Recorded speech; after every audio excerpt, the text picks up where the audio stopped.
Habang nag-aagaw buhay ako sa malamig, nakalsada ang fiancé kong si Renzo at ang matalik kong kaibigang si Maris ay nagdiriwang na sa aking kama. "Mamatay ka na, Althea, para sa amin na ang Villarreal land," malamig na sigaw ni Renzo. Ngunit hindi ako namatay.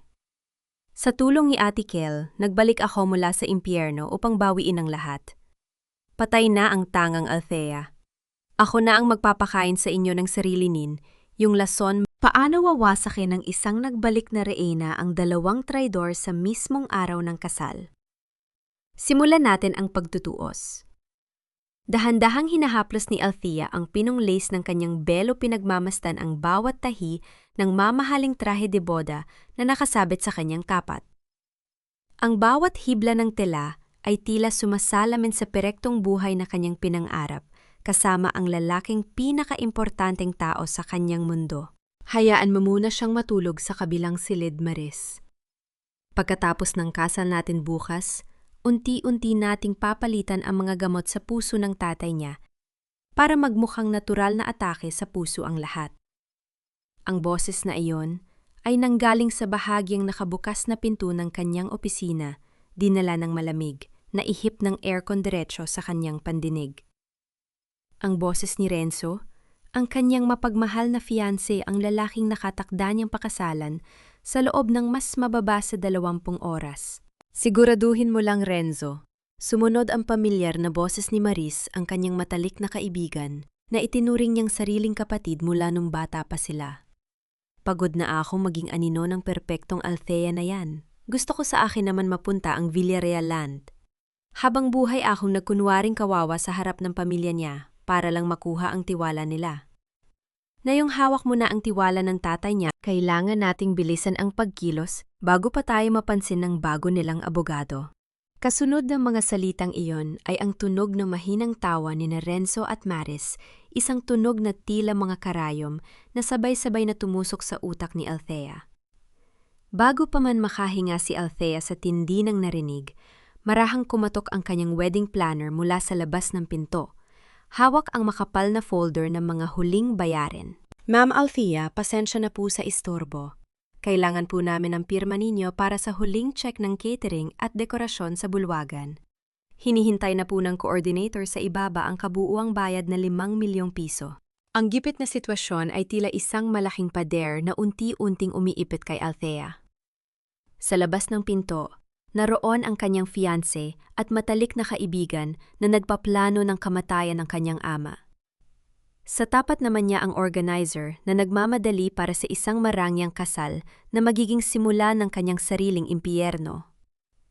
Ang hangin sa silid ay tila naging napakabigat, bawat hininga niya ay may kasamang lasing ng katotohanan. Sa gitna ng nagngangalit na bagyo sa kanyang isipan, tila huminto ang pag-ikot ng mundo. Ang alaala ng kanyang nakaraang buhay ay mabilis na dumaan sa kanyang gunita. Ang tunog ng nayuping bakal ng kanyang sasakyan, ang amoy ng gasolina, at ang huling nakita ng kanyang lumalabong mga mata bago siya mawala ng malay, si Renzo at Maris na nakatayo sa tabi ng bangin malamig na pinapanoon ang kanyang dahan-dahang pagpanaw habang hawak ang mga pekeng dokumento ng paglilipat ng ari-arian. Ito ang kanyang ikalawang pagkakataon. Isang regalo ng tadhana na hindi niya sasayangin sa pamamagitan ng luha o pag-iyak. Ang kanyang puso na dati ay puno ng bulag na pagmamahal at labis na pagtitiwala ay biglang naging kasing lamig ng yelo sa Makati. Hindi siya iiyak, hindi siya magwawala, at lalong hindi siya magmamakaawa. Ang bawat sakit ay naging gasolina para sa kanyang malamig at matalas na lohika. Humarap si Althea sa salamin, inayos ang kanyang buhok nang walang kahit isang panginginig sa kamay at naglakad palabas ng silid-bihisan ng may dahan-dahang ngiti na hindi umaabot sa kanyang mga mata. Binuksan niya ang pinto ng opisina kung saan nakatayo sina Renzo at Maris na agad na lumayo sa isa't isa nang makita siya. Ang mukha ni Renzo ay mabilis na nagbago patungo sa kanyang karaniwang maamong anyo. "Oh, gising ka na pala, honey?" Wika ni Renzo. Lumapit siya at sumubok na hawakan ang balikat ni Althea. "Kausap ko lang si Maris tungkol sa mga huling detalye ng reception." "You look tired, sweetie. You should rest more." tiningnan ni Althea ang kamay ni Renzo na nakapatong sa kanyang balikat. Pakiramdam niya ay may gumagapang na uod sa kanyang balat, ngunit nanatili siyang tahimik at hindi gumalaw. Is that so, Renzo? Malamig na sagot ni Althea, ang kanyang boses ay patad, ngunit may talim na hindi nila napansin. I was just thinking about the vows and how easily people can break their promises. Bahagyang natigilan si Renzo, ngunit mabilis na sumingit si Maris, magpapahid ng peking luha sa gilid ng kanyang mga mata gamit ang isang mamahaling panyo. Althea, nag-aalala lang talaga kami sa iyo, malambot na saad ni Maris, lumalapit ng may bakas ng matinding pag-aalala. Alam mo namang mahina ang katawan ko, pero pinilit ko pa ring pumunta rito para masiguradong perpekto ang araw mo. Huwag mo namang isipin na pinapabayaan ka namin. Utang ko sa pamilya mo ang lahat, kaya hinding-hindi kita bibiguin. Tiningnan ni Althea si Maris mula ulo hanggang paa pinagmamasdan ang bawat galaw ng babaeng itinuring niyang kapatid, ngunit may hawak na lason para sa kanyang ama. Ang dami mong sinasabi, Maris. Hinarap siya ni Althea ang kanyang mga mata. Ay walang kahit anong emosyon. Magpahinga ka na lang. Baka mapagod ang boses mo sa pagsasalita ng mga bagay na hindi mo naman talaga pinaniniwalaan. Natahimik ang buong silid sa talim ng binitawang salita ng dalaga. Hindi sanay sina Renzo at Maris sa ganitong uri ng pakikipag-usap mula sa isang Althea na palaging madaling mauto at maawain. Humarap si Althea sa wedding planner na kanina pa naghihintay sa labas ng pinto. Ipadala mo ang lahat ng huling bayarin sa opisina ni Ate Kale Santeyan. Utos ni Althea sa organizer, hindi man lang tinitingnan si Renzo. Mula ngayon, ang lahat ng transaksyon para sa kasal na ito ay dadaan sa legal na department ng Villarreal Land. At pakisabi sa catering na huwag munang maglabas ng anumang pagkain hanggat hindi ko ibinibigay ang aking huling hudyat bukas. Pero honey, kanit kailangan pam dumaan kay Kale, tanong ni Renzo? May bakas ng kaba sa kanyang boses. Ako naman ang namamahala sa mga bayarin na ito. Mas mapapabilis kung ako na ang pipirma. Dahil pera ko ang ginagamit dito. Renzo, sagot ni Althea. Bawat salita ay parang hampas ng latigo sa mukha ng lalaki. At sa aking kumpanya, bawat sentimo ay kailangang may malinaw na ulat. Nang tumalikod si Althea upang lumabas ng silid, mabilis niyang kinuha ang kanyang telpon at tinawagan ang kanyang tapat na driver. Mang Juan, ihanda mo ang sasakyan. Pupunta tayo sa laboratory o ng Makati Medical Center ngayon din. At tawagan mo si Dr. Soliman, sabihin mo sa kanya na may ipapasuri akong gamot ng aking ama. Siguraduhin mong walang makakaalam nito, lalo na sina Renzo at Maris. Sumakay si Althea si Belthea. Sa akyan pinapanood ang naglalakihang mga gusali ng Makati na dumadaan sa kanyang bintana. Ang gabi ay nagsisimula pa lamang at ang laro na inakala ni Renzo at Maris na panalo na sila ay bago pa lamang nag-uumpisa sa ilalim ng kanyang pamumuno. Ang gabi sa Makati ay nababalot ng katahimikan. Ngunit para kay Althea, ang bawat segundo ng pag-abante ng kamay ng orasan sa pader ng opisina ni Kel ay tila isang babala. Ang mga ilaw mula sa matatayog na gusali sa labas ng bintana ay tila mga kumukurap na mata ng lungsod na nagmamasid sa kanyang bawat galaw. Nakatayo si Ate Kale Santeyan sa tapat ng kanyang lamesang gawa sa madilim na kahoy. Bagaman lampas hating gabi na ang kanyang mamahaling polo ay maayos pa ring nakatiklop hanggang sa siko at ang kanyang buhok ay walang kahit isang hibla na wala sa lugar. Ang kanyang mga mata na kilala sa pagiging malamig at mapanuri sa loob ng korte ay nakatitig na yan kay Althea na may halong gulat at pag-iingat. Are you out of your mind? Althea, ang malalim na boses ni Kale ay bumasag sa katahimikan ng silid. You are getting married in less than 20 hours. At ngayon, pumupunta ka sa opisina ko para sabihin gusto mong baguhin ang lahat ng legal na proteksyon ng pamilya mo. Naupo si Althea sa katapat na upuan. Hindi siya sumandal. Nanatili siyang tuwid at pormal, ang kanyang mga kamay ay magkahawak sa ibabaw ng kanyang kandungan upang pigilan ang kaunting panginginig na dulot ng pagod at emosyon. I've never been more sane in my entire life, Kel, mahinahon. Ngunit seryoso ang sagot ni Althea. I know you've always doubted Renzo. Nung una inakala kong naiinggit ka lang sa kanya o gusto mo lang sirain ang relasyon namin dahil sa nakaraang alitan ng mga pamilya natin. But I was blind. You were right all along. Ibinaba ni Althea sa ibabaw ng lamesa ang isang makapal na brown envelope. Ang tunog ng pagbagsak ng papel sa kahoy ay tila isang opisyal na hudyat ng pagsisimula ng kanilang alyansa.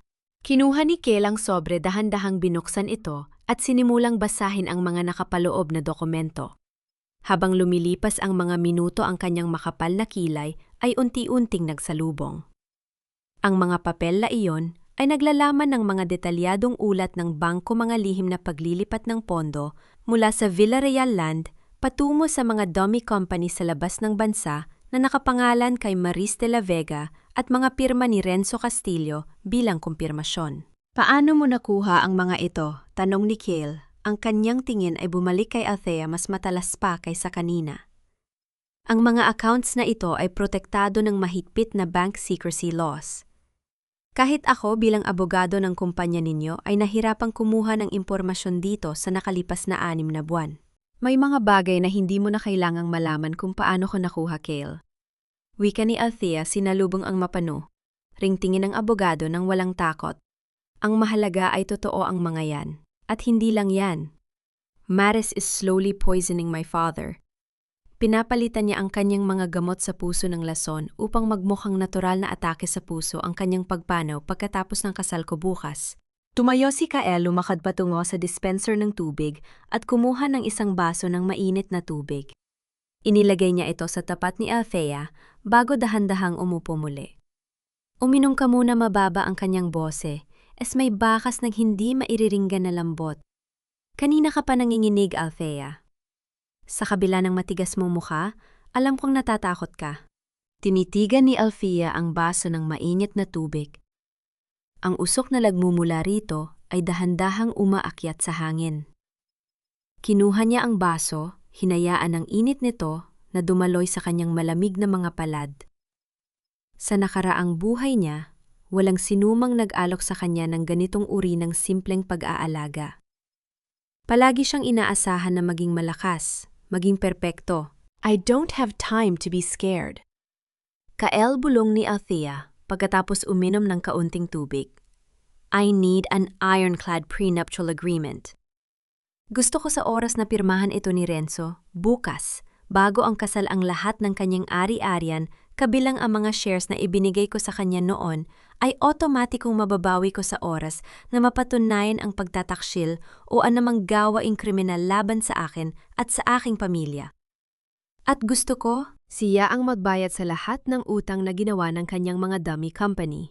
Napangiti ng bahagya si Sael, isang ngiting puno ng paghanga sa bagsik ng plano ng dalaga. This is not just a prenup, Althea. This is a legal execution, saad ni Sael, sumandal sa kanyang upuan habang pinaglalaruan ng kanyang pluma. Kung pipirmahan niya ito, isinusuko niya ang kanyang buong buhay sa mga kamay mo nang hindi niya nalalaman. Iyon ang nararapat sa kanya, sagot ni Althea. Ang kanyang tinig ay walang kaanting pag-aalinlangan. I want him to realize that the moment he steps into the altar, he is not stepping into a life of luxury, but into his own grave. Dinala ni Kyle ang kanyang laptop sa tapat niya at nagsimulang mag-type ng mga legal na sugnay. Ngunit habang ginagawa niya ito, lumapit si Althea sa tabi niya upang tingnan ang screen. Sa isang mabilis na pagkakataon, bago pa man ma-minimize ni Kyle ang isa pang window, nakita ni Althea ang isang folder na may pangalang Castillo Investigation 2021. Agad na naging blanko ang mukha ni Kyle nang mapansing nakita ito ni Althea.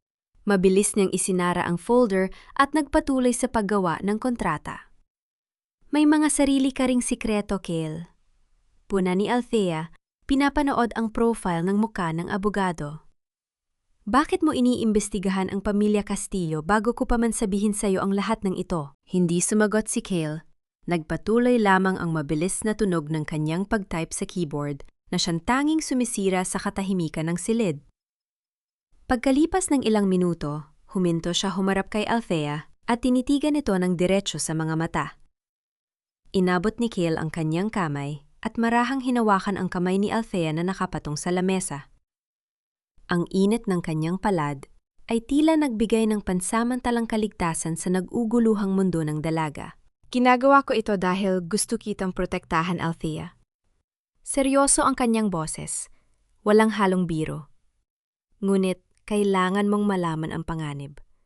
Kung malalaman ni Renzo at Maris na may hawak tayong ganitong uri ng kontrata bago pa man magsimula ang kasal, bukas hindi sila mag-aatubiling kumilos ng mas marahas, maaring ilagay nila sa matinding panganib ang buhay ng tatay mo, bago pa man natin sila maipit sa batas. Tumingin si Althea sa kanilang mga kanay na magkahawak bago dahan-dahang binawi ang sa kanya ng may malamig, ngunit magalang na ngiti. Huwag kang mag-alala, Kel. Sila ang nagdala sa akin sa impyerno, kaya sisiguraduhin kong ako ang magsasara ng pinto nito kapag nandoon na silang dalawa. Sumisikat na ang araw sa labas ng mansyon ng mga Villarreal. Ngunit ang init ng umaga ay hindi sapat upang tunawin ang lamig na namumuo sa silid ni Althea. Hawak niya ang mga dokumentong inihanda ni Kael kagabi, mga papel na magiging tali sa leeg ng lalaking nag-aakalang makukuha niya ang lahat na yon. Pumasok si Renzo sa silid na may dalang pumpon ng mga sariwang rosas at isang plato ng agahan. Ang kanyang mukha ay puno ng teking ningning, ang uri ng ngiti na ginamit niya sa loob ng maraming taon upang linlangin ang buon pamilya Villarreal. Good morning, aking. Magandang bride, masiglang bati ni Renzo. Inilapag ang mga bulaklak sa ibabaw ng mesa. Hindi ka ba nakatulog? Nang maayos parang napakarami mong iniisip. Sabi ko naman sa'yo, huwag mo nang intindihin ang mga bayarin. By the way, bago ko malimutan, napirmahan mga ba ang paglilipat ng shares na hiningi ko kagaba? Hinihintay na yon ng mga partner natin sa Makati. Naupo si Althea sa tapat ng kanyang salam, indahan-dahang sinusuklay ang kanyang mahabang buhok. Tiningnan niya ang refleksyon ni Renzo sa salam, inang lalaking walang ibang nakikita sa kanya, kundi ang pirma na magbibigay sa kanya ng kapangyarihan. Hindi ko pa iyon napipirmahan. Renzo, mahinahong sagot ni Althea, ang kanyang tinig ay walang kaanting emosyon. Dahil may mas importanteng dokumento na kailangan nating unahin bago tayo humarap sa altar. Inabot ni Althea ang puting envelope na naglalaman ng prenuptial agreement na ginawa ni Kael. Inilapag niya ito sa tabi ng plato ng agahan ni Renzo. Kumunot ang no ni Renzo nang makita ang logo ng opisina ni Ate Kael Santillan sa ibabaw ng papel. Dahan-dahan niyang binuksan ang sobre at binasa ang pamagat ng dokumento. Prenuptial agreement. Tumaas ang boses ni Renzo, ang kanyang maamong anyo ay mabilis na napalitan ng pagkains. Althea, ano ito? Bukas ay magiging mag-asawa na tayo. Bakit kailangan pa natin ng ganitong uri ng papel? Do you not trust me? Akala ko ba walang taguan ng ari-arian sa oras na maging isa tayo? Tumayo si Althea at lumapit kay Renzo. Ang bawat hakbang niya ay may kasamang bigat ng otoridad na hindi pa kailanman nakikita ng lalaki sa kanya. Of course I trust you, Renzo. Panimula ni Althea, ang kanyang tono ay puno ng nakatagong merienda. Ngunit nag-aalala ang mga pangunahing mamumuhunan ng Villarreal land. Nakarating sa kanila ang balita tungkol sa ilang kahina-hinalang transaksyon sa mga proyekto natin sa Makati. Sinabi nila sa akin na kung walang prenuptial agreement upang protektahan ang kumpanya, mapipilitan silang bawiin ang kanilang mga puhunan bago matapos ang araw na ito. At alam mo naman kung ano ang mangyayari kapag nangyari yon? Mapipilitan tayong ipagpaliban ang kasal natin. Napatigil si Renzo. Ang takot na maantala ang kasal na magbibigay sa kanya ng ganap na kontrol sa bilyon-bilyong ari-arya ng mga Villarreal, ay mas matimbang kaysa sa kanyang pag-aalinlangan sa dokumento. Pero bakit si Kael ang gumawa nito? Tanong muli ni Renzo, sinusubukang humanap ng butas. Alam mo, hindi ko pinagkakatiwalaan ang abogadong yon. Palagi siyang nakikialam sa mga desisyon ko sa kumpanya. Si Kael ang opisyal na abogado ng pamilya ko, Renzo. Mabilis na sagot ni Althea. Kung ayaw mo pumirma, walang problema. Tatawagan ko na lang ang coordinator ngayon din para sabihing kanselado ang kasal bukas dahil hindi ka handang protektahan ang interes ng kumpanya ko. Nataranta si Renzo. Nakita niya ang determinasyon sa mga mata ni Althea, isang uri ng katigasan na hindi niya kayang baliin ng kanyang karanuwang matatamis na salita. No, honey, wag mong gawin niya mabilis. na binaligtad ni Renzo ang kanyang tono pinipilit na magmukhang nagpapasakop. Siyempre, pipirma ako. Kung ito ang magpapakita sa mga investors na seryoso ako sa pag-aalaga sa'yo at sa kumpanya mo, gagawin ko. Kinuha ni Renzo ang kanyang pluma. Nang hindi binabasang mabuti ang maliliit na titik sa ilalim ng kontrata kung saan nakatago ang mga sugnay ng mabigat na parusa sa oras ng pagtataksil, mabilis niyang isinulat ang kanyang pangalan sa ibabaw ng linya. Pagkatapos pumirma, tumayo si Renzo at lumapit kay Althea. Yumuko siya upang halikan ang pismi ng dalaga bilang pasasalamat. Ayon, honey. All signed. Para sa hinaharap nating dalawa, bulong niya ng may mapanlinlang na ngiti. Tumalikod si Renzo upang kunin ang kanyang coat sa ibabaw ng sofa. Sa sandaling iyon ang mukha ni Althea ay naging kasing lamig ng gabi. Kumuha siya ng isang piraso ng tissue sa kanyang mesa. Mariing pinunasan ang pisingin na hinalikan ni Renzo at itinapon ito sa basurahan ng may matinding pandidiri. Habang nag-aayos si Renzo, umilaw ang kanyang telepon sa ibabaw ng mesa. Hindi napansin ni Renzo, ngunit malinaw na nabasa ni Althea ang isang mensahe mula sa isang hindi kilalang numero. Nakaayos na ang presentasyon sa hall. Mabilis na kinuha ni Renzo ang kanyang telpo noong nang mapansing nakatingin si Althea pilit ng umiti at nagpaalam na pupunta muna sa hotel upang ayusin ang kanyang mga dadalhing gamit. Nang marinig ni Althea ang tunog ng pagsara ng pinto, agad niyang tinawagan si Kel. He signed it, Kel, wika ni Althea sa telpo, na walang bakas ng kaba sa kanyang boses. Good, sagot ni Kael mula sa kabilang linya. Ngunit may mas malaking problema tayo, Althea. Kakakuha ko lang ng audio recording mula sa wiretap na inilagay natin sa opisina ni Maris. Kausap niya ang isa sa mga tauhan sa simbahan. May plano silang magdala ng mga peking dokumento ng huling testamento ng tatay mo sa mismong araw ng kasal upang pilitin kang pirmahan ito sa harap ng maraming tao sa oras na magkaroon ng kaguluhan. Huminga ng malalim si Althea, ang kanya mga daliri ay humigpit sa hawakan ng telepono. Ang dumi ng laro ng kanya mga kaaway ay mas malala pa kaysa sa kanyang inaasahan, ngunit mas lalo nitong pinatitig ang kanyang desisyon na tapusin sila ng sabay-sabay. Hayaan mo silang magdala ng kahit anong dokumento, Kel, malamig na sagot ni Althea habang pinagmamasdan ang pluma na iniwan ni Renzo. Dahil bukas ang tanging papel na babasahin ng buong bansa ay ang kanilang hatol sa kulungan. Sa loob ng marangyang bridal suite ng hotel sa Manila ang hangin ay mabango sa amoy ng mga mamahaling bulaklak at pabango. Ngunit para kay Althea, ang bawat sulok ng silid ay tila isang entablado ng malaking dulaan. Ilang oras na lamang bago magsimula ang kasal at ang bawat tao sa paligid niya ay may suot na maskara. Bumukas ang pinto at pumasok si Maris suot ang kulay rosas na bestida ng maid of honor na binili ni Althea para sa kanya mula sa isang sikat na taga-disenyo sa Europa. Ang tela ng bestida ay kumikinang sa bawat galaw niya, ngunit ang tunay na kumikinang sa mga mata ni Maris ay ang ingit at kasakiman. Althea, napakaganda mo, wika ni Maris. Ang kanyang boses ay nanginginig sa kunwaring emosyon habang lumalapit sa dalaga. Tumingin ako sa salamin kanina at naisip ko napakaswerte ko na naging bahagi ako ng buhay mo. Pero minsan hindi ko maiwasang malungkot. Habang buhay akong naging anino mo, ang mga tao palaging ikaw ang nakikita. Ikaw ang matalino, ikaw ang mayaman, ikaw ang tagapagmana ng Villarreal land. Habang ako lang ang batang kinuha ng pamilya mo dahil sa awa. Naupo si Maris sa tabi ni Althea, hinawakan ang kamay ng dalaga, habang ang kanyang mga mata ay nagsisimulang mapuno ng mga peking luha.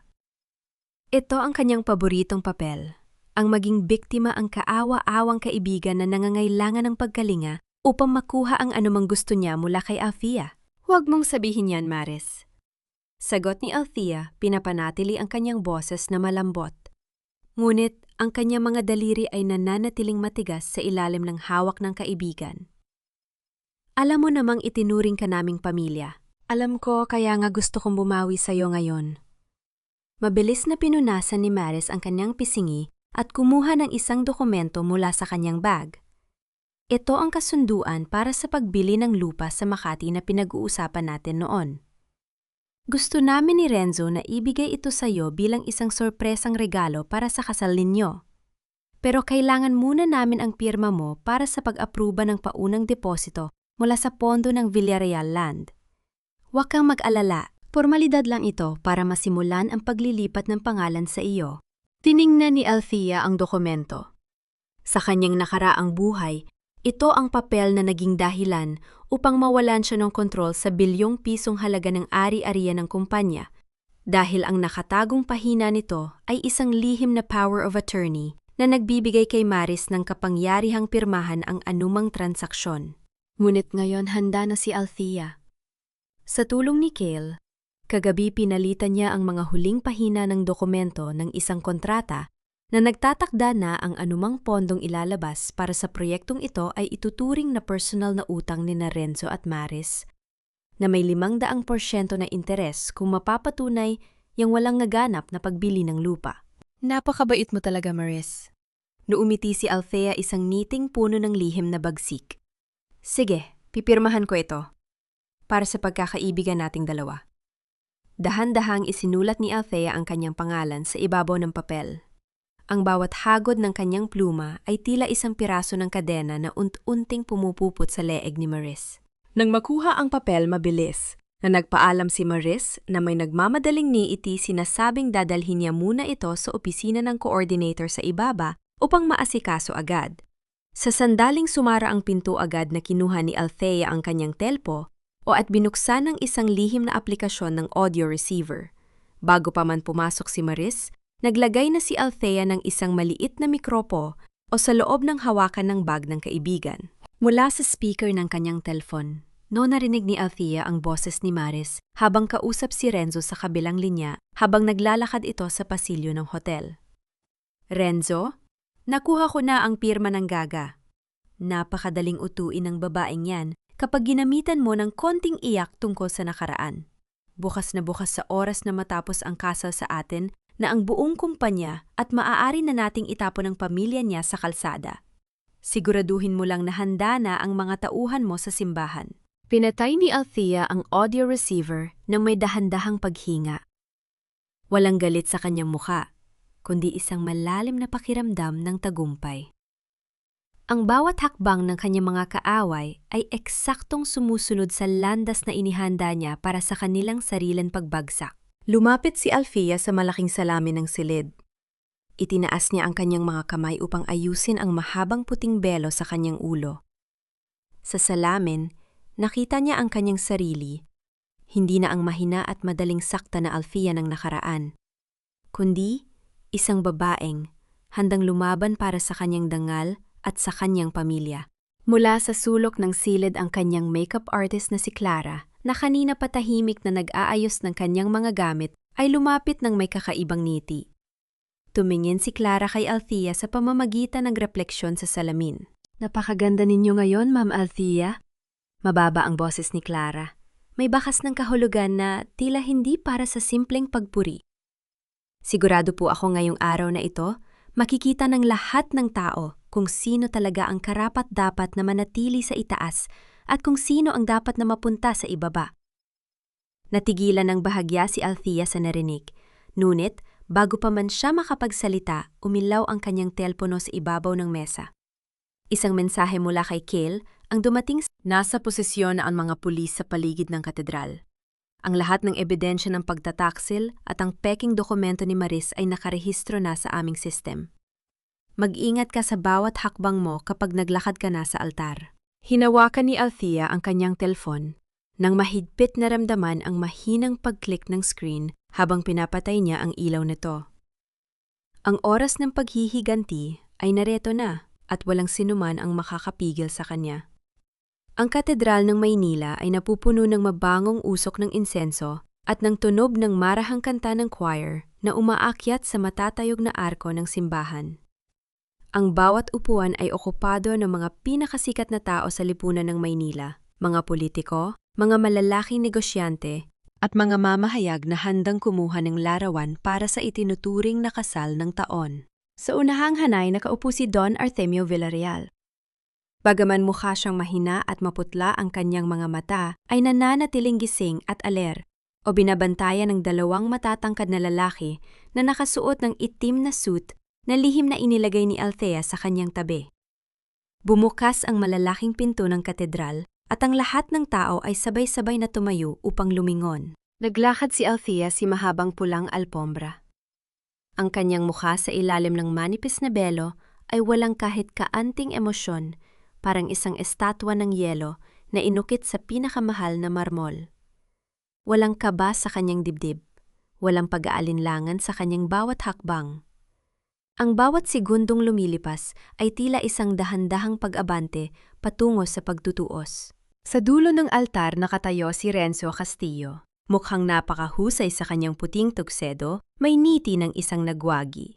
Sa tabi ng altar nakatayo si Maris bilang maid of honor, hawak ang mga bulaklak habang may mapanuyang ngiti sa kanyang mga labi na tila sinasabi sa kanyang sarili na, sa wakas, ay nakuha na niya ang lahat ng kayamanan ng mga Villarreal. Habang naglalakad si Althea, nakita niya si Kale Santillan na nakaupo sa gilid ng gitnang pasilyo. Ang kanyang mga mata ay nakatitig sa kanya nang may malalim at matatag na suporta, isang tahimik na presensya na nagbigay kay Althea ng karagdagang lakas. Nang makarating si Althea sa dulo ng altar, hinawakan ni Renzo ang kanyang kamay, ngunit agad na naramdaman ng lalaki ang lamig ng balat ng dalaga. Ang lamig naman ng mga kamay mo, honey, bulong ni Renzo nang may mapaglarong ni Iti. Don't worry, pagkatapos nito, hinding-hindi ka na makakaramdam ng lamig muli. Hindi sumagot si Althea, pinanood lamang ang pare habang sinisimulan ang mga formal na seremonya ng kasal. Nang dumating ang oras para sa pagpapalitan ng mga sumpa at vows, hinarap ng pare ang dalawa. Renzo, tinatanggap mo ba si Althea bilang iyong kabiyak sa harap ng Diyos at ng mga taong nagpapatotoo rito ngayon, tanong ng pare. Opo, padre, buong puso ko siyang tinatanggap. Mabilis at may paninindigang sagot ni Renzo. Tumingin pa sa mga mamamahayag na mabilis na kumuha ng litra. Tuhumarap ang pare kay Althea. Althea, tinatanggap mo ba si Renzo bilang iyong kabiyak sa hirap at ginhawa, sa kalusugan at karamdaman hanggang sa pumanaw? Ang isa sa inyo, huminga ng malalim si Althea. Lumapit siya sa mikropono, inilayo ang kanyang kamay. Mula sa hawak ni Renzo, at tiningnan ang buong bulwagan ng katedral ng may matikas at malamig na anyo. Bago ko sagutin ang tanong na yan, padre, ang boses ni Althea ay umalingaw-ngaw sa buong katedral, malinaw at walang kahit kaanting takot. Sa tingin ko, ang lahat ng tao rito ngayon ay karapat-dapat na malaman muna ang katotohanan tungkol sa aking fiancé at sa aking matalik na kaibigan. Nagsimulang magkaroon ng mahinang ugong ng bulong-bulungan ang mga bisita. Bahagyang natigilan ang pare. Honey, anong ginagawa mo? Bulong ni Renzo, ang kanyang muka ay nagsimulang ngapulo ng pawis sa ilalim ng mga ilaw ng katedral. This is not part of the program. Bumalik ka na sa vows mo, hindi siya pinansin ni Althea. Itinaas niya ang kanyang kamay at nagbigay ng senya sa control room sa likod ng simbahan. Sa isang mabilis na pagkakataon, ang malalaking projector screen na nakasabit sa gilid ng altar na dapat ay magpapakita ng kanilang mga larawan bilang magkasintahan ay biglang nagpalit. Ang unang lumitaw ay ang malinaw na video ni Maris habang lihin na nagpapalit ng mga gamot sa puso ni Don Artemio sa silid-aklatan ng mga Villarreal. Kasunod nito ay ang malinaw na audio recording mula sa wiretap kagabi kung saan malinaw na naririnig ang boses ni Renzo at Maris habang pinag-uusapan ang plano sa pagpatay kay Althea sa pamamagitan ng aksidente sa kotse upang makuha ang kumpanya. Hayaan mo muna siyang matulog, Maris.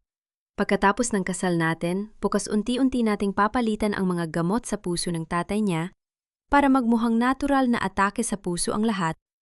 Ang boses ni Renzo ay umalingaw, now sa bawat sulok ng simbahan paulit-ulit at napakalinaw. Ang buong katedral ay nabalot ng isang nakabibing katahimikan bago tuluyang sumabog ang malakas na hiyawan at kaguluhan ng mga bisita. Ang mga mamamahayag ay nagsimulang tumayo, ang mga flash ng kanilang mga kamera ay sunod-sunod na gumagana kinakunan ang bawat reaksyon ng mga tao sa altar. Nabitawan ni Maris ang kanyang pumpun ng mga bulaklak na bumagsak sa sahig nang walang kahit anong tunog. Ang kanyang muka ay nawala ng kulay, naging kasing puti ng papel habang nanginginig ang kanyang buong katawan. Tumayo si Don Artemio mula sa kanyang upuan. Hinawakan ng napakahigpit ang kamay ni Althea. Sa kabila ng kanyang panghihina, may ngiti ng matinding pagmamalaki sa kanyang mga labi habang nakatingin sa kanyang anak. Alam ko ang lahat. Renzo, mariing wika ni Don Artemio ang kanyang boses, ay narinig ng mga tao sa unahan. At hinding-hindi ko hahayaang hawakan mo ang aking anak o ang aking kumpanya muli. Sa likurang bahagi ng simbahan, isang matangkad na lalaki na nakasuot ng madilim na suit ang dahan-dahang tumayo mula sa huling upuan. Pinanood niya ang buong kaguluhan ng may malamig at misteryosong muka bago mabilis na lumabas sa gilid ng pinto nang walang nakapapansin sa gitna ng kaguluhan. Nawala ng kontrol si Renzo. Ang kanyang pangarap na maging hari ng Villarreal Land ay naglaho sa loob ng 1 segundo. Sa tindi ng galit, sumubok siyang sumugod kay Althea upang agawin ang mikropono sa kanyang kamay. Peke ang lahat ng ito, sigaw ni Renzo. Ang kanyang boses ay puno ng takot at galit. Sinasiraan mo lang ako, Althea.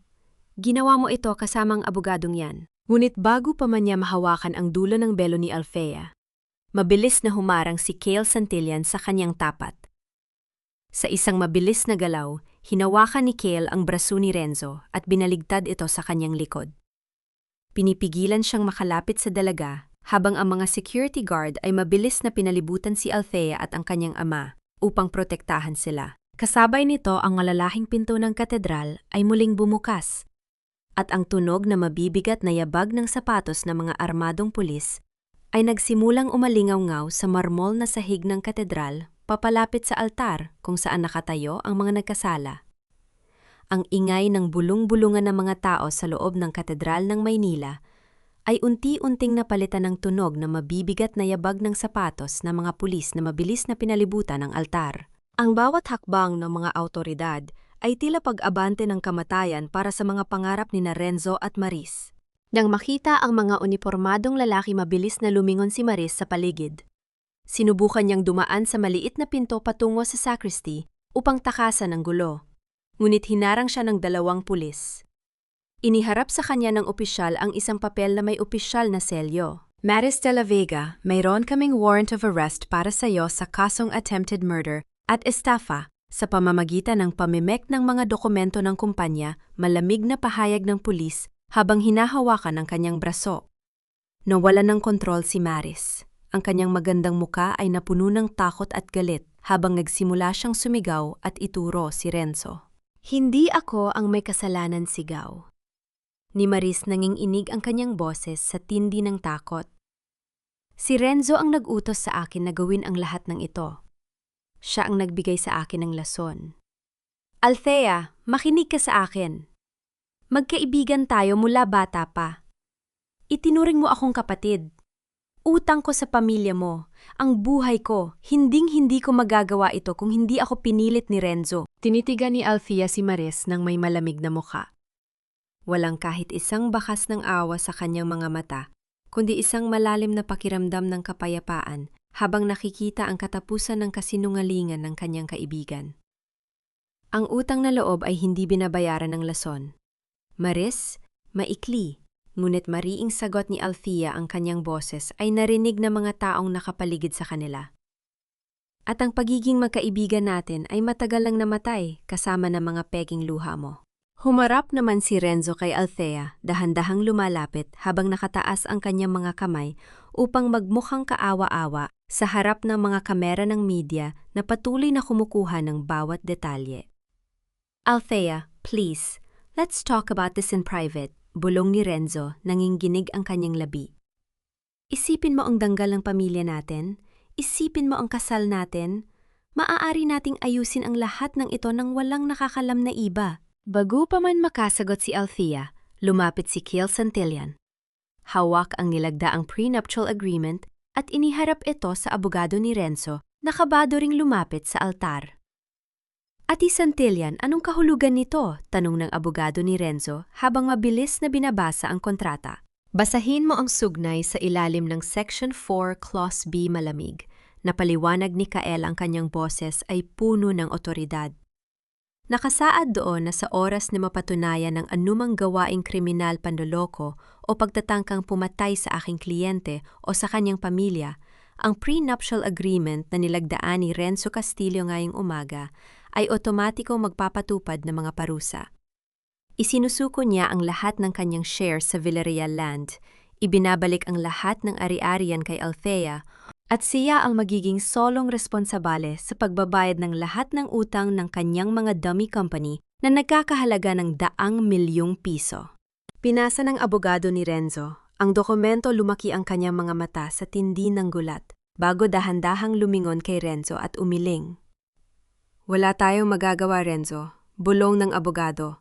Nilagdaan mo ang sarili mong hatol. Legal at binding ang kontratang ito. Ikaw ang magbabayad sa lahat ng utang ng Castillo Holdings. Ganap ka ng walang ari-arian ngayon. Nang marinig ang mga salitang iyon, tila nawalan ng lakas si Renzo. Dahan-dahan siyang napaluhod sa marmol na sahig ng simbahan.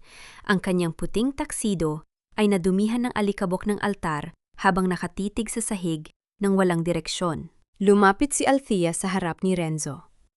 Sa gitna ng katahimikan ng katedral, dahan-dahan niyang tinanggal ang kanyang singsing sa kasal na gawa sa mamahaling brilyante. Tiningnan niya ito sandali bago ihagis ang singsing sa paanan ni Renzo nang walang kahit isang salita. Ang tunog ng pagbagsak ng ginto sa marmol ay tila huling hatol sa kanilang relasyon. Ang singsing ay gumulong at huminto sa tabi ng tuhod ni Renzo, isang paalala ng kanyang kabiguan. Sa gitna ng kaguluhan ng telepono ni Renzo na nahulog sa sahig ay umilaw. Isang mensahe mula sa kanyang kapatid ang dumating at nabasa ng gwardiya ni Althea na agad na nagulat sa kanya. Renzo, tingnan mo ang lihim na account. Kailangan nating ilipat ang mga natitirang shares bago nila harangan ng lahat. Kumunot ang noo ni Althea. May lihim pa silang plano na hindi niya lubos na nalaman sa kanyang nakaraang buhay. Habang kinakaladkad si Maris palabas ng simbahan ng 2 pulis, nagsimula siyang sumigaw ng parang isang baliw habang ang mga reporter ay mabilis na humahabol sa kanya upang kumuha ng pahayag. Hindi pa ito tapos, Althea, sigaw ni Maris, lumalaki ang kanyang mga mata sa tindi ng galit habang nakatingin kay Althea mula sa malayo. Akala mo ba nanalo ka na dahil sa abogadong yan? Hindi mo alam kung sino talaga ang may hawak ng pinakamalaking porsyento ng mga shares ng kumpanya mo ngayon. Hinding-hindi mo mababawi ang Villarreal land. Ang kaninyang mga huling salita ay tila isang babala na umalingaw-ngaw sa buong katedral bago tuluyang isara ng mga pulis ang bakal na pusas sa kanyang nanginginig na mga kamay. Ang tahimik na salas ng mansyon ng mga Villarreal ay napuno ng ingay at sigaw sa hapon ring iyon. Ang pinto ay mabilis na bumukas at pumasok si Doña Ramona Castillo, ang ina ni Renzo na may kasamang 2 katulong. Ang kanyang muka ay puno ng galit at bakas ng mga luhang, nagmula sa takot para sa kanyang anak. Nakatayo si Althea si tabi ng malaking bintana, may hawak na tasa ng mainit na tsaa.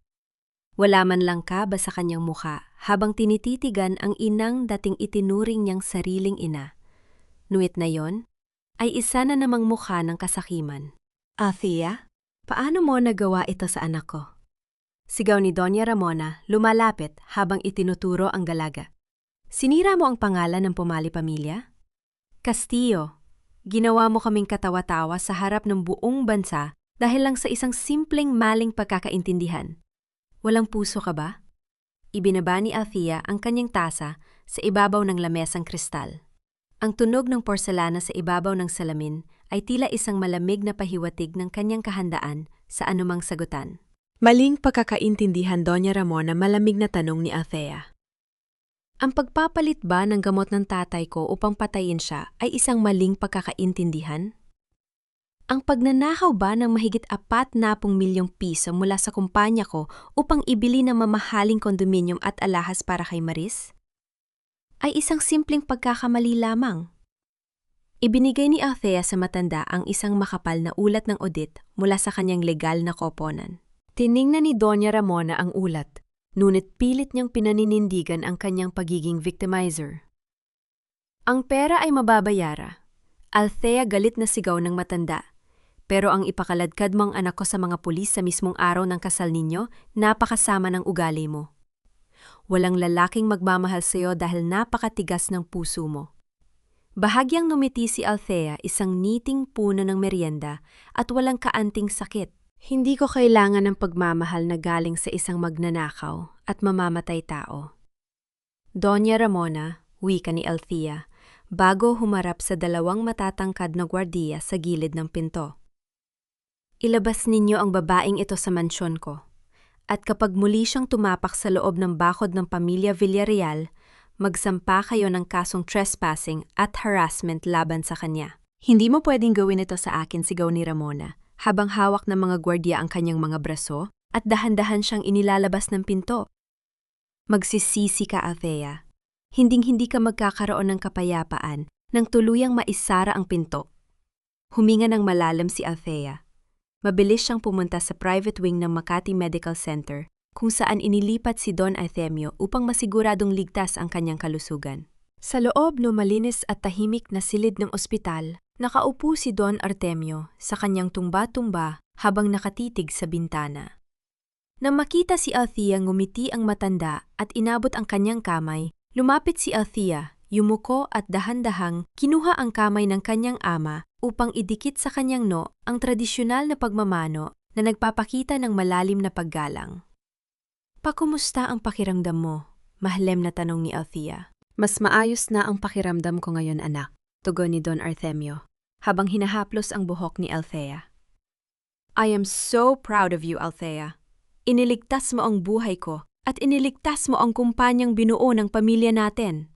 Patawarin mo ako kung naging bulag ako sa kasamaan ni Renzo at Maris nung una. Wala kang kasalanan pa. Ang mahalaga ay, ligtas ka na ngayon, wika ng dalaga, habang nararamdaman ang tunay na init ng pagmamahal ng kanyang pamilya." Pumasok si Kael sa silid habang hawak ang kanyang tablet at ilang mga bagong legal na dokumento. Nang makita ang mag-ama, huminto siya at nagpakita ng magalang na ngiti bago lumapit. "Magandang hapon po, Don Artemio." Althea, bati ni Kael. "Gusto ko lang iulat na opisyal nang tinanggihan ng korte ang petisyon para sa piyansa ni Renzo at Maris. Mananatili sila sa kulungan habang naghihintay ng paglilitis. Maraming salamat, Ate Santillan." Sagot ni Don Artemio, "Utang namin sa iyo ang kapayapaan ng aming pamilya ngayon." "Ginagawa ko lang po ang aking tungkulin," sagot ni Kael, ngunit ang kanyang mga mata ay lumipat kay Althea ng may malalim na paghanga sa katatagang ipinakita ng dalaga sa buong araw. Inilabas ni Kael ang isang pira-pirasong papel mula sa kanyang folder at ipinakita ito kay Althea. "May nakuha ang aming investigador mula sa lihim na safety deposit box ni Renzo sa opisina niya." Paliwanag ni Kael.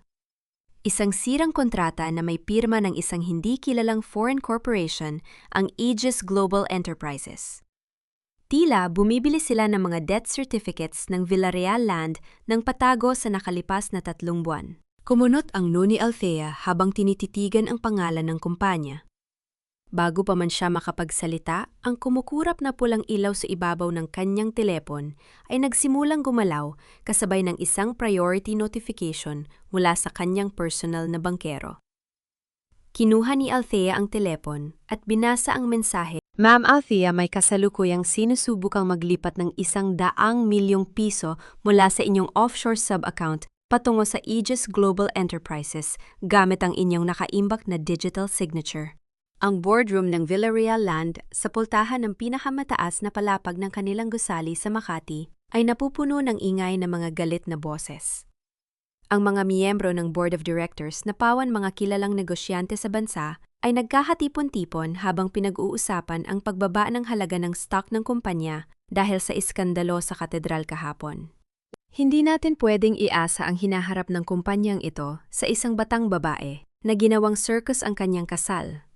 Sa harap ng media, ang boses ni Director Gutierrez, ang pinakamatandang direktor na kilalang kakampi ni Renzo, ay umalingaw sa buong silid.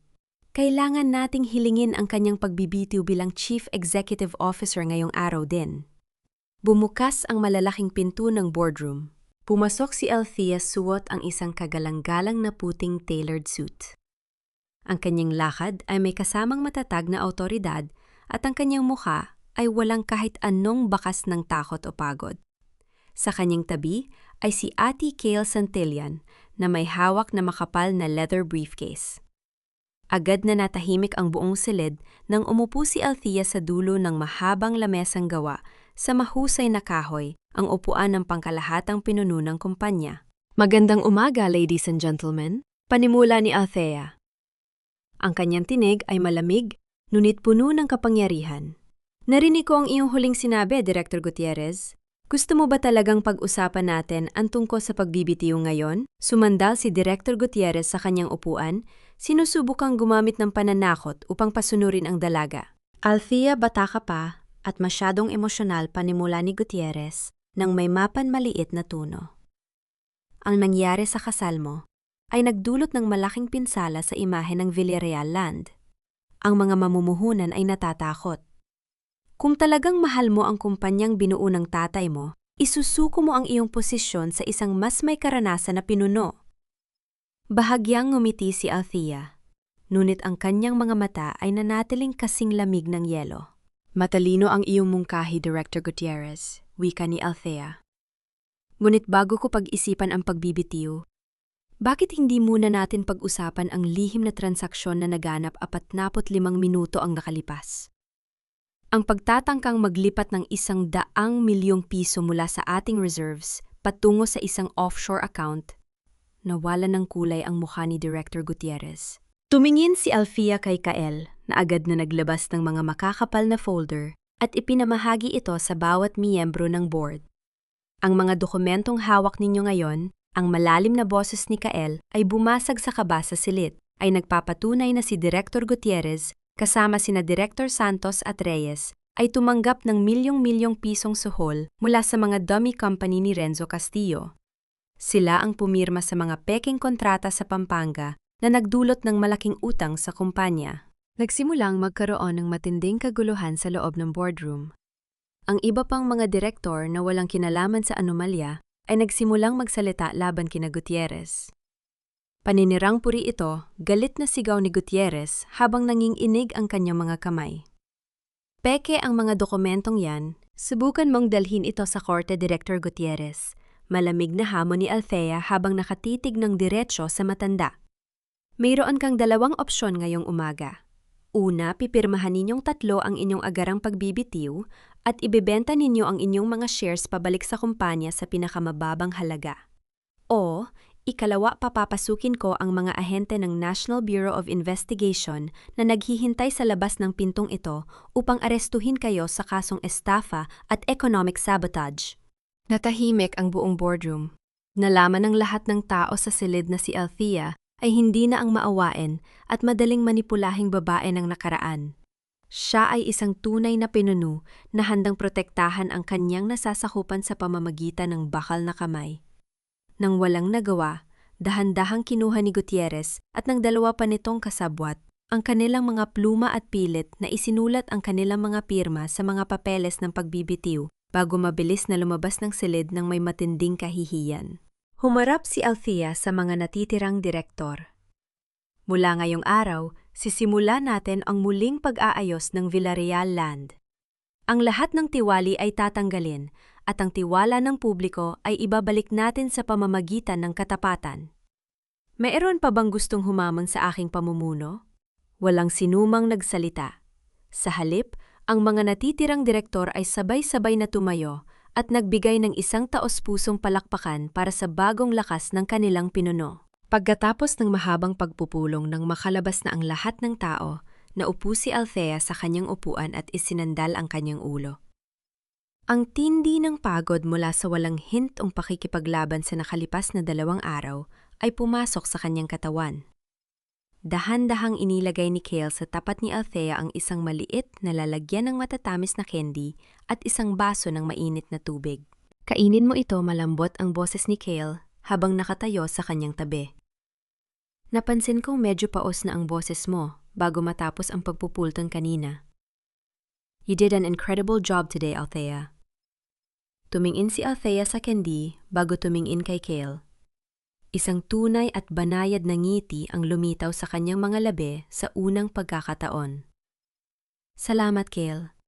Hindi ko ito magagawa kung wala ka sa tabi ko, bulong ng dalaga. Ngunit habang sinusuri ni Kale ang kanyang laptop para sa pagpapatibay ng paglipat ng mga shares ng mga nagbitiw na direktor, biglang umilaw ang kanyang screen na may pulang babala. Althea, tingnan mo ito? Seryosong wika ni Kale habang itinuturo ang screen. Ang mga shares na isinuko ni Gutierrez ay mabilis na nabili sa pamamagitan ng isang automated block trade. Kanino napunta? Tanong ni Althea habang lumalapit. Napunta to sa Aegis Holdings, sagot ni Kale, at mabilis ning ginamit ang kanyang access upang hanapin ang tunay na may-ari ng kumpanyang yon. Nang lumabas ang pangalan sa screen, napahinto si Kale at napatingin kay Althea ng may matinding pag-aalala. Hindi ito foreign investor, Althea. Ang Aegis Holdings ay nakarehistro sa pangalan ni Julian Varga, ang dating partner ng nanay mo sa negosyo na nawala 15 taon na ang nakalipas pagkatapos niyang magkaroon ng matinding galit sa pamilya ninyo. Natigilan si Althea. Ang lumang kaaway ng kanyang pamilya ay muling nagbabalik sa gitna ng kanyang paghihiganti. Bahagyang bumukas ang pinto ng pribadong elevator sa gilid ng boardroom at ang tunog ng paggalang ng bakal na pinto ay umalingaw-ngaw sa katahimikan habang sila ay naghahandang harapin ang bagong banta. Ang malamig na simoy ng hangin sa Tagaytay ay nagdala ng panandaliang kapayapaan sa pusong matagal ng nakikipaglaban. Sa isang tahimik na cafe na gawa sa salamin at kahoy na nakatayo sa ibabaw ng burol, nakaupo si Althea habang pinagmamasdan ang dahan-dahang paglubog ng araw sa ibabaw ng Bulkang Taal. Malayo ito sa ingay usok at gulo ng Makati. Sa nakaraang 2 linggo pagkatapos ng iskandalo sa kasal, ang kanyang buhay ay naging isang tuloy-tuloy na pakikipaglaban sa korte at sa kumpanya. Ngunit na yung hapon, sa tulong ni Kale, nakatagpo siya ng isang maliit na sulok ng mundo kung saan maaari siyang huminga ng malalim. Lumapit si Kale mula sa counter, hawak ang 2 tasa ng mainit na kape na naglalabas ng mabangong usok. Inilapag niya ang isa sa tapat ni Althea bago dahan-dahang umupo sa katapat na upuan. Inisip ko na kailangan mo ng lugar na malayo sa mga mamamahayag. Wika ni Kale, ang kanyang boses ay malambot at puno ng pag-aalala. You've been working 20 hours a day, Althea. Kahit ang pinakamatibay na pinuno ay kailangang magpahinga. Tinitigan ni Althea ang tasa ng kape bago inangat ang kanyang tingin sa abogado. Ang mga mata ni Kale ay nananatiling matatag ang uri ng tingin na nagbigay sa kanya ng lakas nung mga oras na pakiramdam niya ay mag-isa siya sa mundo. Salamat, Kale. Mahinang sabi ni Althea, ang kanyang mga labi ay gumawa ng isang bana at tunay na ngiti para sa lahat. Sa mundong puno ng kasinungalingan at pagtataksil, ikaw lang ang tanging katotohanan na maaari kong sandalan. Bahagyang nagbago ang ekspresyon ng mukha ni Kale. Ang kanyang karaniwang malamig na anyo ay napalitan ng isang malalim na emosyon habang pinagmamasdan ang dalaga. Gusto kong malaman mo na hindi ko ginagawa ito dahil lang sa aking tungkulin bilang abogado, pahayag ni Kale. Nung nawala ang aking ama dahil sa panlolo ng kanyang mga kasosyo sa negosyo lab, 5 taon na ang nakalipas. Ang tatay mo lang ang tanging taong tumulong sa amin nang walang hinihiing kapalit. Nangakong magiging mahusay akong abogado upang protektahan ang mga taong tulad ninyo. Tumingin si Althea sa kanang kamay ni Kale at napansin ang isang maliit na bakas ng sugat sa kanyang pulso. Paano mo nakuha ang sugat na yan? Tanong ni Althea nang may pagtataka. Ngumiti ng bahagya si Kale, tila nag-aalinlangan nung una bago sumagot. Nakuha ko yan 3 taon na ang nakalipas. Nung sinimulan kong imbestigahan ng patago ang mga lihim na pasugalan ni Renzo nang magsimula siyang lumapit sa'yo. Gusto kong makahanap ng ebidensya upang ilayo ka sa kanya noon pa man. Ngunit napakalihim ng kanyang mga galaw. Napatigil si Althea. Ang kanyang dibdib ay napuno ng matinding emosyon. Sa buong panahon na inakala niyang nag-iisa siya, may isang taong lihim na nagbabantay at nagtatanggol sa kanya mula sa malayo ng walang hinihiing kapalit. Pagkatapos uminom ng kape, naglakad ang dalawa sa malawak na hardin sa labas ng cafe. Ang pasilyo ay gawa sa mga lumang bato na pinalilibutan ng mga makukulay na bulaklak. Habang naglalakad, pinalitan ni Althea ang kanyang tingin sa kagandahan ng paligid at hindi napansin ang isang nakalabas na bato sa daan. Natapilok ang kanyang mataas na sapatos at bahagya siyang nawala ng balanse. Althea, mabilis na sigaw ni Kel. Sa isang mabilis na pagkakataon, pinalibutan ni Kel ng kanyang braso ang bayang ni Althea at inilapit ito sa kanyang dibdib upang pigilan ang kanyang pagkahulog. Ang oras ay tila huminto muli. Ang matinding proximity ng kanilang mga katawan ay nagdulot ng mabilis na tibok ng puso sa dibdib ni Althea. Naramdaman niya ang init ng katawan ni Kel at ang mabangong amoy ng kanyang pabango. Tumingin si Althea sa itaas at ang kanyang mga mata ay nagtagpo sa malalim at mapagkalingang tingin ng abogado. Dahan-dahang itinaas ni Kel ang kanyang bakanteng kamay at inayos ang isang takas na hibla ng buhok sa gilid ng tainga ni Althea. Ang kanyang mga daliri ay marahang dumampi sa malambot na balat ng pisngi ng dalaga. Hindi mo na kailangang buhatin ang buong mundo. Nang nag-iisa Althea, bulong ni Kel, ang kanyang boses ay puno ng katapatan. Hayaan mong samahan kita. Hayaan mong ako ang maging proteksyon mo sa bawat laban. Naramdaman ni Althea ang isang banayad at matamis na kilig na matagal na niyang inakalang patay na sa kanyang puso. Tumanggo siya ng dahan-dahan, isinandal ang kanyang balikat sa dibdib ng lalaki at pinagmasdan ang huling liwanag ng araw na nagpapakulay sa kalangitan. Sa sandaling iyon ng katahimikan, walang pinag-uusap ang kaso, walang kumpanya, at walang paghihiganti, tanging ang dalawang pusong dahan-dahang nagtatagpo sa gitna ng paghilom. Ngunit ang kapayapaang iyon ay mabilis na nabasag na mag-vibrate ng malakas ang telepono ni Kel sa kanyang bulsa. Kinuha niya ito at sinagot ang tawag mula sa warden ng Makati City Jail. Ati Santian, ang gipit na boses ng warden, ay narinig mula sa kabilang linya. Sinubukan ni Maris de la Vega na saktan ang kanyang sarili sa loob ng kanyang selda. Marami siyang dumi at dugo ngayon, kaya napilitan kaming ilipat siya sa ospital sa ilalim ng kaanting bantay. Kumunot ang noo ni Kel, mabilis na napalitan ng katigasan ang kanyang muka. Isang bitag ito, wika ni Kel habang tumitingin kay Althea. Sinasadya niya ito upang makalabas ng selda at makatakas kasama ang mga tauhan ni Julian Varga. Ang malamig na hangin ng Tagaytay ay mabilis na umihip sa paligid, nagpagalaw sa mga tuyong dahon sa sahig ng hardin.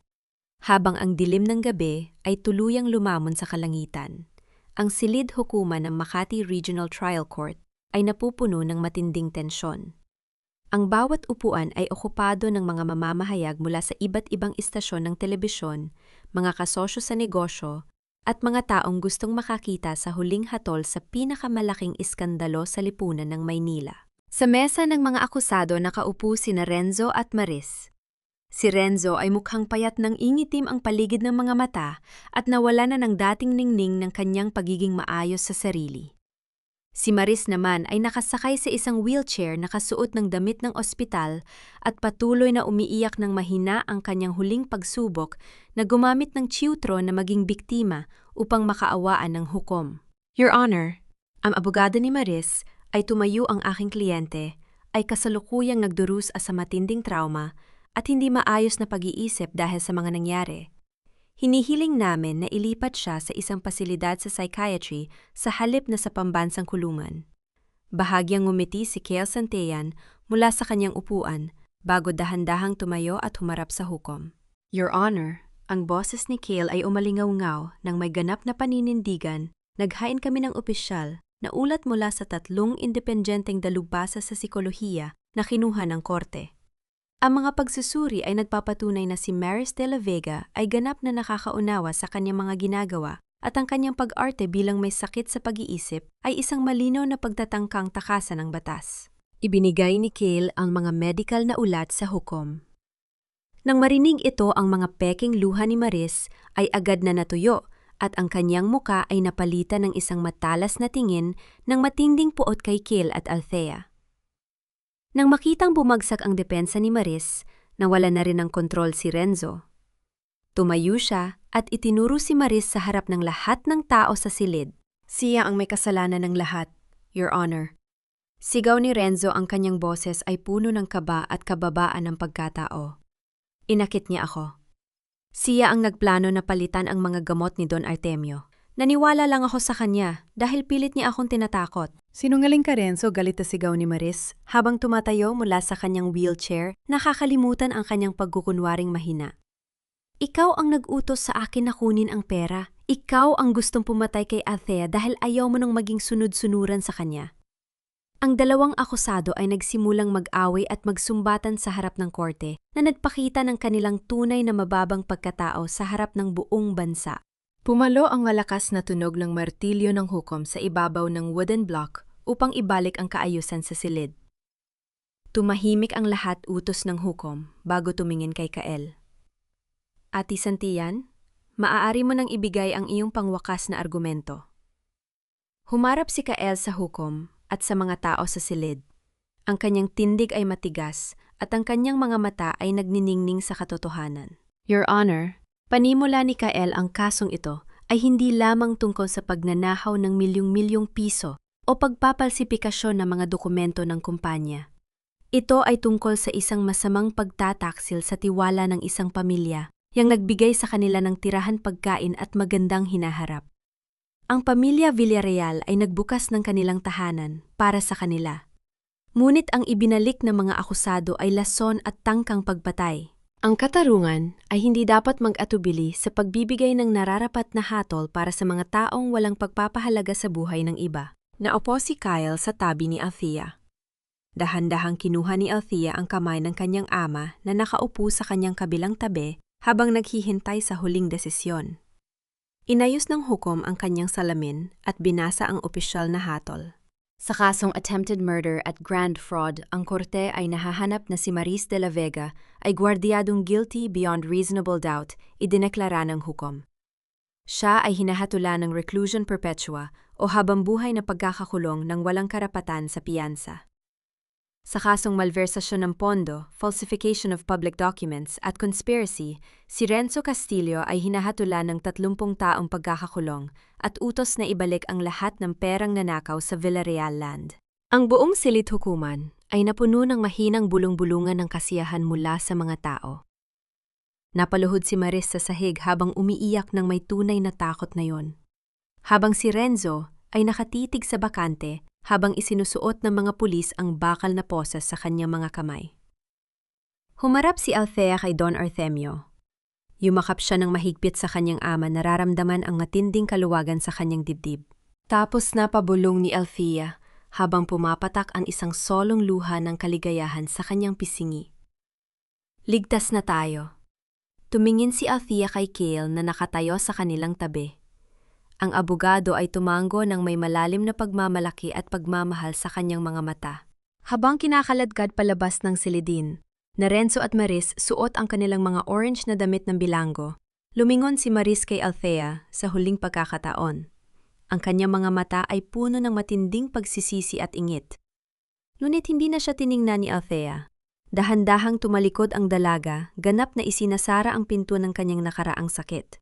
Lumalabas si Althea sa hagdanan ng courthouse kasama sina Don Artemio at Kael.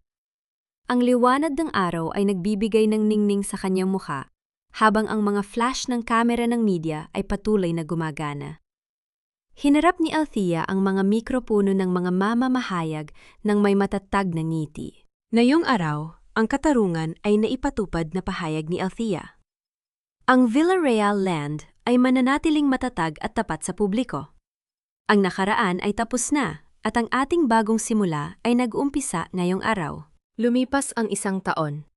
Ang malamig na simoy ng hangin sa Tagaytay ay nagdadala ng amoy ng mga sariwang bulaklak at ng lupang basak ng hamog sa umaga.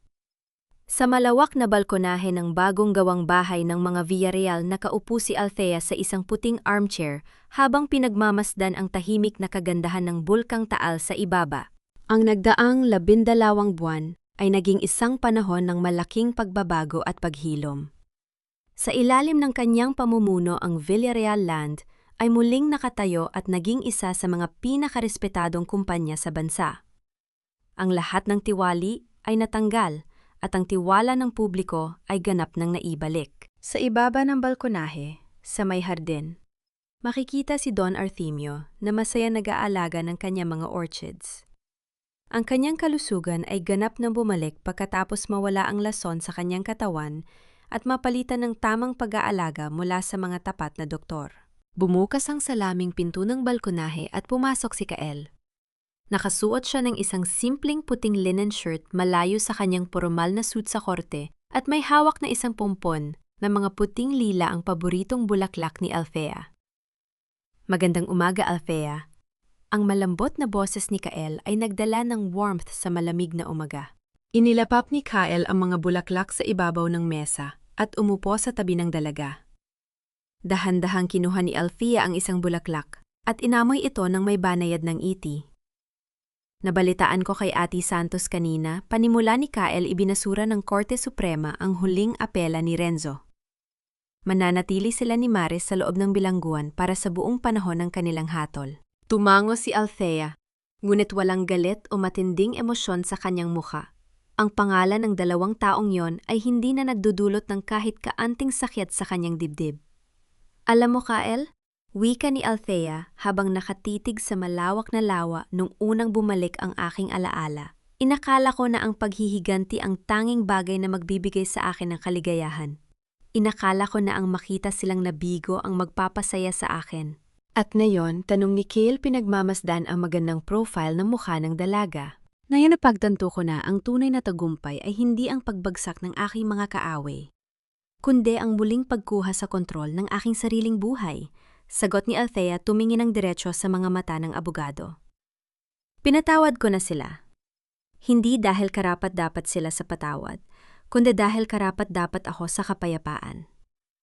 Ang paghahawak ng pot ay parang pag-inom ng lason at pag-aabang na ang kabilang tao ang mamatay.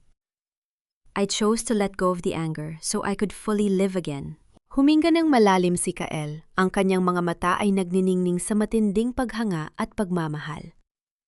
Dahan-dahan niyang inabot ang kamay ni Althea at pinagsalikop ang kanilang mga daliri. Matagal kitang pinagmasdan mula sa malayo. Althea, bulong ni Kael, ang kanyang boses ay puno ng katapatan. Noong mga oras na pakiramdam mo ay nag-iisa ka, naroon ako. At ngayong, nahanap mo na ang kapayapaan mo, gusto kong ipangako sa iyo na hindi ka na muling maglalakad ng nag-iisa sa anumang laban ng buhay. Tumingin si Althea sa kanilang mga kamay na magkahawak. Naramdaman niya ang matatag at ligtas na init na matagal na niyang hinahanap, isang uri ng pag-ibig na hindi nakabatay sa mga matatamis na kasinungalingan, kundi sa respeto, katapatan at tunay na pagmamalasakit. I trust you, Kael. Mahinang sagot ni Althea at sa unang pagkakataon ng kanyang ngiti ay puno ng ganap na kaligayahan. At handa na akong magsimula muli. Kasama ka. Dahan-dahang isinandal ni Althea ang kanyang ulo sa balikat ni Kael. Inilagay ni Kael ang kanyang braso sa likod ng dalaga.